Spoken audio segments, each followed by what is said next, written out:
तो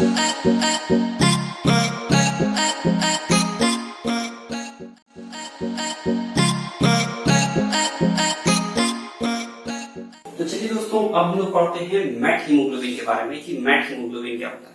तो देखिए, जो मैट हीमोग्लोबिन होता है इसको हम लोग क्या लिखते हैं, मैट हीमोग्लोबिन।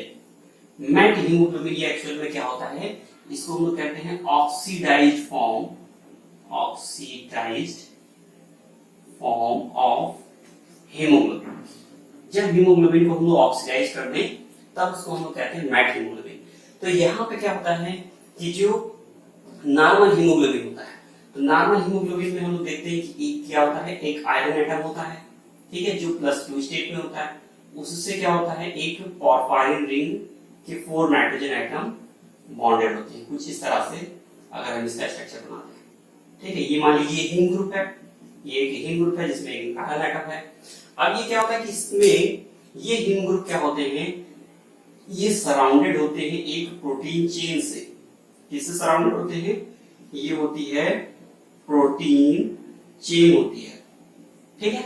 ये प्रोटीन चेन को हम लोग क्या बोलते हैं, ग्लोबिन बोलते हैं। इस प्रोटीन चेन को ग्लोबिन बोलते हैं। इसका काम क्या होता है, इस प्रोटीन चेन का काम क्या होता है कि ये जो है वो प्रोटेक्शन प्रोवाइड करती है, प्रोटेक्शन फ्रॉम वाटर से प्रोटेक्शन की, वाटर मॉलिक्यूल को एंटर नहीं होनी चाहिए, क्योंकि बिकॉज इट इज हाइड्रोफोबिक होती है, ये हाइड्रोफोबिक होती है। तो आप ये देखिए, जो प्रोटीन चेन होती है ये हाइड्रोफोबिक एनवायरनमेंट क्रिएट करती है। तो जो कोई भी वाटर मॉलिक्यूल अगर आता है, ठीक है, तो वो उसको जो है वो यहाँ से रिपेल कर देती है, और वाटर मॉलिक्यूल इसके साथ हाइड्रोफोबिक होने की वजह से रिपेल हो जाता है, जिस वजह से आयरन का ऑक्सीडेशन जो है वो इनहिबिशन होता है, कि दैट इज आयरन जो है वो ऑक्सीडाइज्ड नहीं हो पाता। लेकिन फिर भी इतना प्रोटेक्शन के बावजूद यहाँ पे क्या होता है कि ग्लोबिन चेन के प्रोटेक्शन की वजह से भी, हाइड्रोफोबिक होने की वजह से भी most of the molecule, water molecule तो रिपेल हो जाते हैं, लेकिन सारे मॉलिक्यूल रिपेल नहीं हो पाते। इसके प्रोडक्शन के बावजूद ऑलमोस्ट 3% जो हीमोग्लोबिन होता है वो पर डे वाटर से ऑक्सीडाइज हो जाता है, ठीक है। तो दैट इज यहाँ पे जो 3% हीमोग्लोबिन होगा वो पर डे जो है वो ऑक्सीडाइज हो जाता है, ऑक्सीडाइज्ड बाय वाटर मॉलिक्यूल, ठीक है। दैट इज यहाँ पे 3% जो हीमोग्लोबिन होता है उसमें वाटर मॉलिक्यूल आता है और वो अंदर इंटर कर जाता है और आयरन एटम को वो ऑक्सीडाइज कर देता है।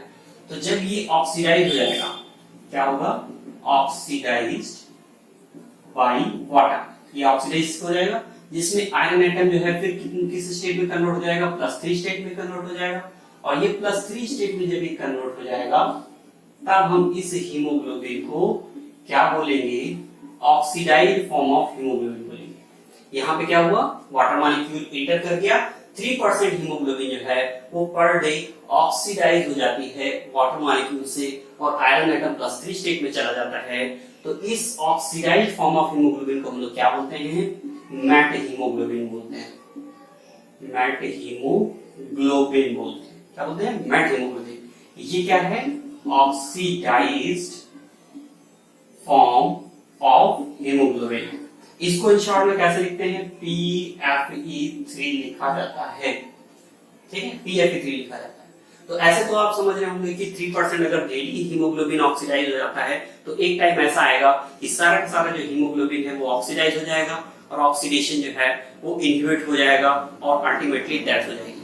लेकिन ऐसा नहीं होता है, ये 3% हीमोग्लोबिन ऑक्सीडाइज तो होता है पर डे, लेकिन वहां पे इस मैकेनिज्म को प्रोटेक्ट करने के लिए एक एंजाइम होता है जो बहुत ही इंपॉर्टेंट एंजाइम है, उसका नाम क्या है, मैट हीमोग्लोबिन रिडक्टेस।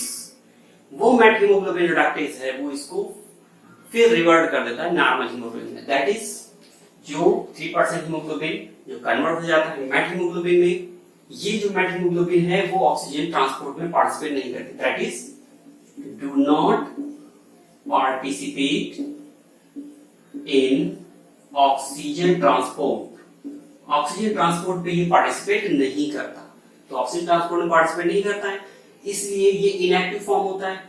लेकिन एक एंजाइम होता है जिसको हम लोग कहते हैं methaemoglobin reductase. Methaemoglobin क्या होते हैं? मैट हीमोग्लोबिन रिडक्टेज बोलते हैं, रिडक्टेज। ठीक है, मैट हीमोग्लोबिन रिडक्टेज जो है वो फिर methaemoglobin reductase methaemoglobin को फिर से ऑक्सीडाइज कर देता है, रिड्यूस कर देता है नॉर्मल हीमोग्लोबिन में। ये क्या होता है? ये नॉर्मल हीमोग्लोबिन है। नॉर्मल हीमोग्लोबिन का मतलब ये है कि जो आयरन है इसमें +2 स्टेट में होता है। ठीक है, और ये फिर से जो है ये यहाँ पे ऑक्सीडेशन करना शुरू कर देता है।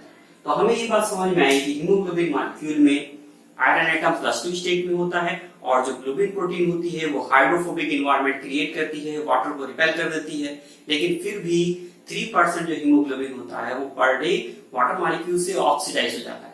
पर डे जो है वाटर मॉलिक्यूल से ऑक्सीडाइज हो जाता है और आयरन एटम +3 स्टेट में कन्वर्ट हो जाता है। इस हीमोग्लोबिन को जिसमें आयरन एटम +3 स्टेट में होता है उसको हम लोग क्या बोलते हैं? मैट हीमोग्लोबिन बोलते हैं या ऑक्सीडाइज्ड फॉर्म ऑफ हीमोग्लोबिन बोलते हैं। ये ऑक्सीजन ट्रांसपोर्ट में पार्टिसिपेट नहीं करता।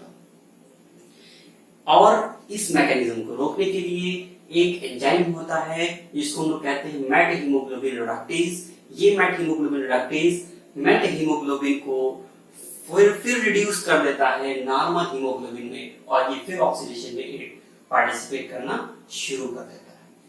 ठीक है, अगर इन केस मान लीजिए अगर मैट हीमोग्लोबिन की कंसंट्रेशन कम हो तो एक ऐसी भी कंडीशन होती है जिसमें मैट हीमोग्लोबिन रिडक्टेज जो है उसकी कंसंट्रेशन कम हो जाती है। अगर मान लीजिए मैट हीमोग्लोबिन रिडक्टेज की कंसंट्रेशन कम हो जाए तो क्या होगा? मैट हीमोग्लोबिन की कंसंट्रेशन ज्यादा हो जाएगी। मैट हीमोग्लोबिन की कंसंट्रेशन ज्यादा हो जाएगी ब्लड में, तो एक डिजीज हो जाती है जिसको हम लोग मैट हीमोग्लोबिनीमिया बोलते हैं।